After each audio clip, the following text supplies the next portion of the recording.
This is Ankita, And this is Nalini. and you are tuned in to Prickly Pears, the podcast where we celebrate uninhibited opinions of brown women. What you wouldn't know is that this is take 3, but we're in a brand new year, it's a brand new season, and we don't give up easy. For the fourth time, Nalini, tell us, what is season 2 all about?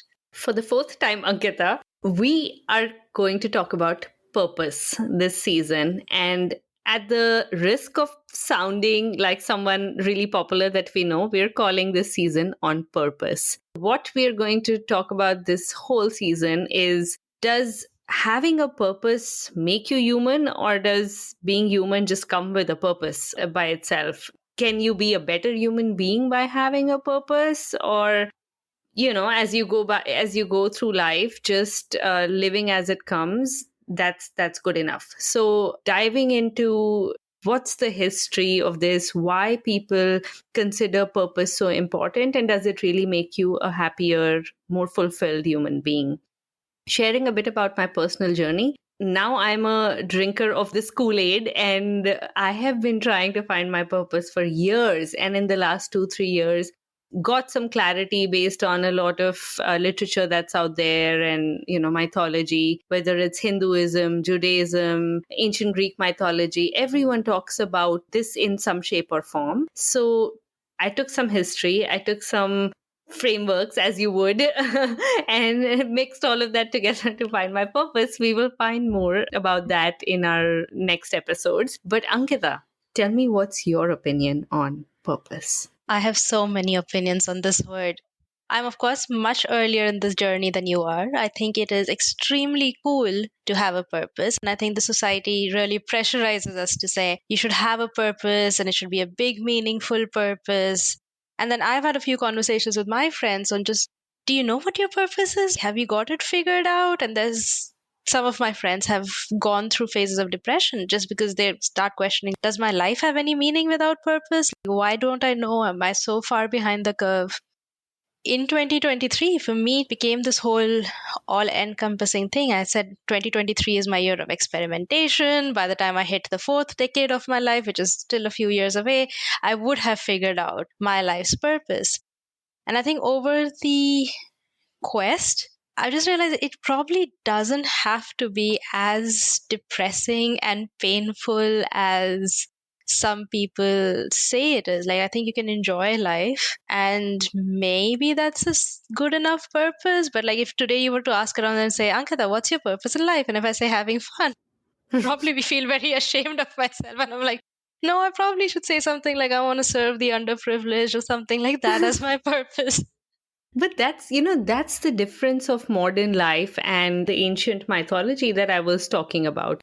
That we have somehow taken this amazing concept that was created thousands of years back for making human beings happier, and turned it into something that gives us stress. Quite shameful to be living in a society where we have turned something that was intended to be for well-being into this. But you were talking about having fun and calling it purpose, and you'd be ashamed to do that, or it doesn't have to be so painful. So on this, I would like to point out something that I recently read in Judaism.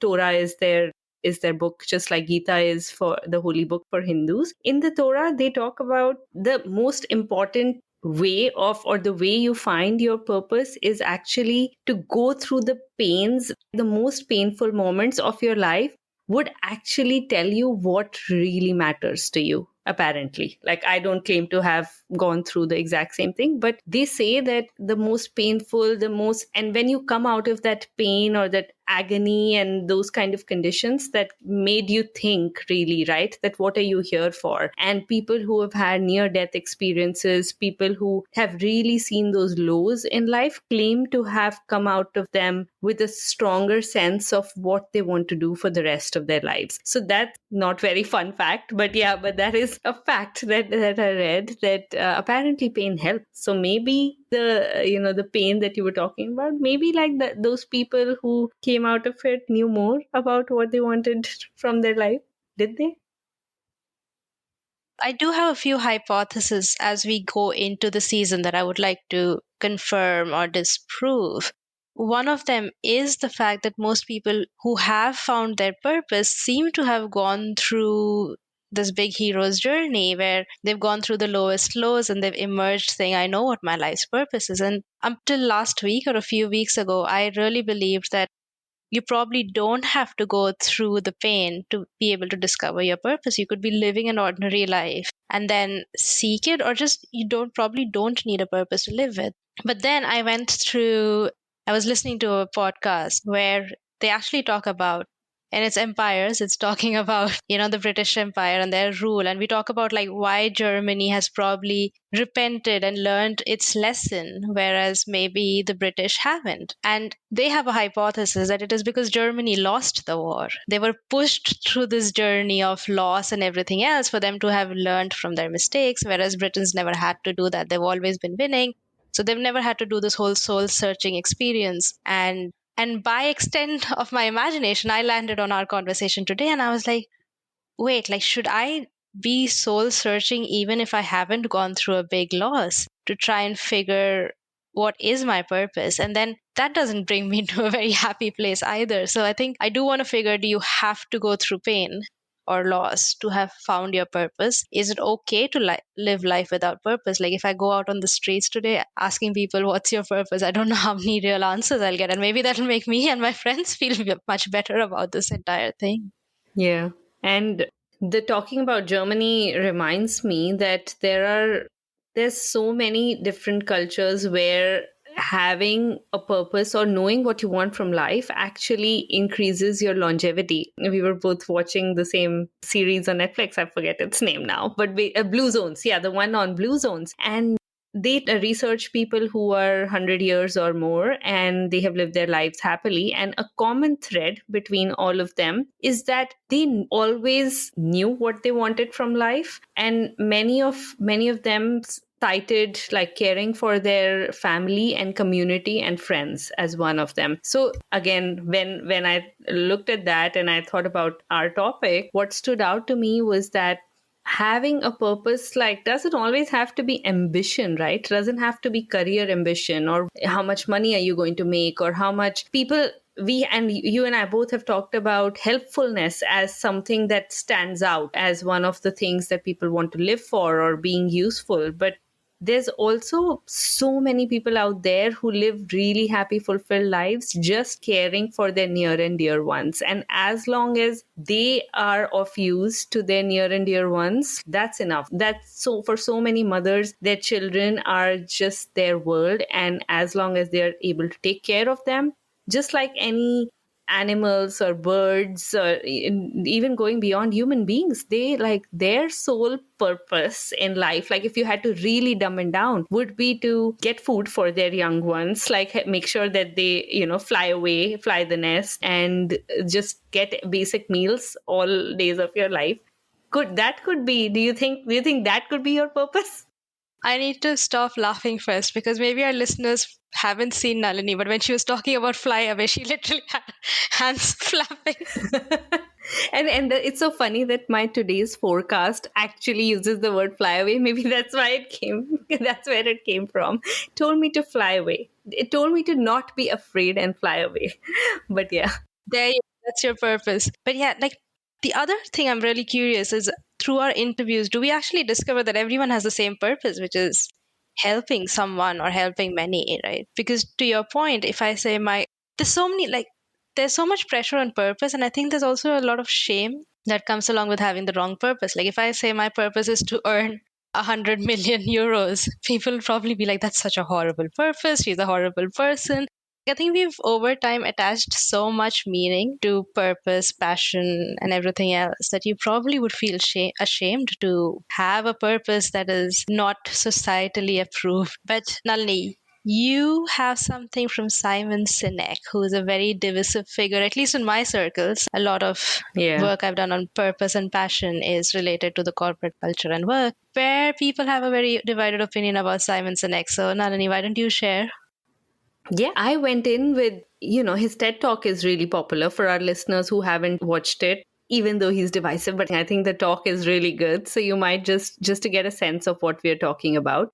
his really popular TED Talk and his many books talk about start with why, or he wants each and every person, and by extension each and every team and organization and groups of human beings, to ask themselves why are they doing something, and sort of in a gamified way actually tells people and companies to use that why, because apparently when you talk about your why, even if you're a human being or a company, you connect to another human being's limbic node, if I'm saying it correctly, basically that part of your brain that generates deep empathy for and trust and loyalty for the other human being. So I mean, the gamifying part is, yeah, I don't know how cool I am with that, but at least the part where he gives you a framework, and he calls it the golden circle, where if you were to find your purpose, you could look back on times that made you really happy, or really, the memories that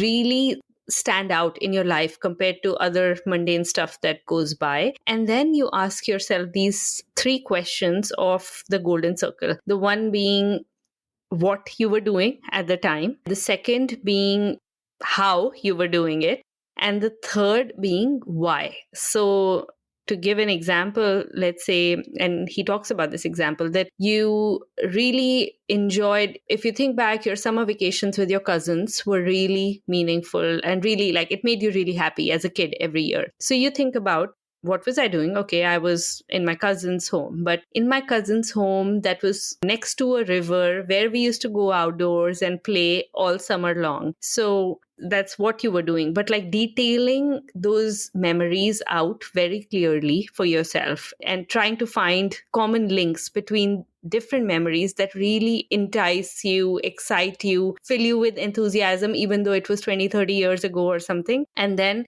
figuring out what you were doing, how you were doing it, and why. Like, why did that make you really happy? What, and in this cousin's example, it could be that like all your other memories also involve nature at some level. And then you love nature so much, and that makes you so happy that you want to do something related to nature all your life to be happy and to be purposeful. Like, I mean, that's one example, but that's how I look at his framework. But Ankita, you were talking about the other side of the story. Like, why is he so infamous, or why do people not follow this cool golden circle? Well, there's one part about the golden circle, but he's infamous because of why most gurus are infamous, right? Like, they say things which people may or may not agree with, and sometimes it's just textbook philosophy which may not be applicable in real world. On the golden circle, without doubt, it makes a lot of business sense, right? Like, if I was to say, how do I get customers, how do I evoke feelings similar to when they were on vacations, I go into like, what is the essence that I capture, and then 100% like businesses use it and they're vastly successful in it. But when you turn it to life outside of, trying to sell something to someone and trying to connect it to their deepest, darkest, or happiest memories, it's also the question of saying, do I want to sit down and spend as much time analyzing why I had a great vacation? I had a great vacation. I would love to recreate that. Maybe the second and third time I do it, it doesn't bring me the same kind of joy, right? I think human beings are pleasure seeking mammals at the end of it, right? And I love nature. I might enjoy spending time with it, but does my that translate into my life's purpose being something around sustainability and ensuring that nature continues until eternity for the many generations to come? That may not be it, right? Yeah, it might or might not be Yeah. the So case. I think I'm just at a place where I say, there are a lot of things I enjoy right now, and all of them can't be my purpose. And do I have to choose one or the other things? I loved 2023 because I experimented more than I ever have, and I don't want to stop. Maybe is there such a thing as experimenting being your life's purpose? I don't know. Like, in that way, purpose as a word loses its meaning, because in anything in the world can be your purpose, right? And it can be, and we know purpose as per philosophy changes from time. So today something can be your purpose, a year later that's not. So then, is purpose just people living their lives? Then let's just stop talking about it. So much and just go on living. Yeah, exactly. So that's what we're doing this episode, right, Nalini? We're talking to people we know who have found their purpose, who struggled to find their purpose. We have a bunch of them. Or like at that point, right? Like maybe they are at the point where they think they've found the purpose. If we talk about both of us starting this podcast, this is, at least not for now, a profitable venture.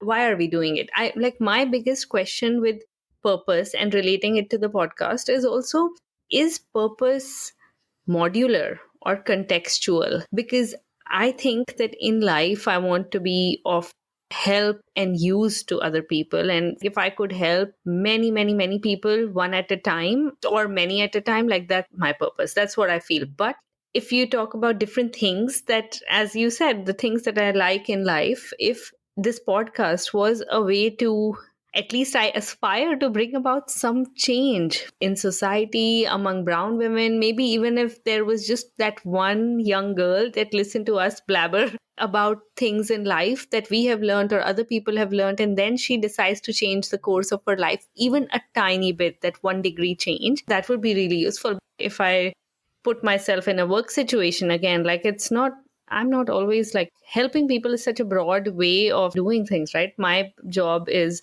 business, and I love that adrenaline that it gives you, and it's not necessarily like always helping anybody. Oh yeah, not all your activities in life have to be related to your life's purpose. And you're right, like there can be certain, like this podcast could have a purpose that we've defined and we're working towards.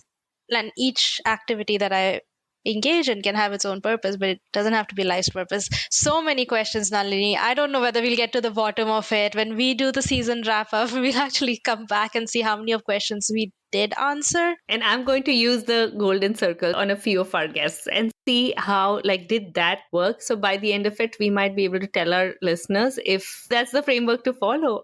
Oh yeah, that could be our standard question to every guest.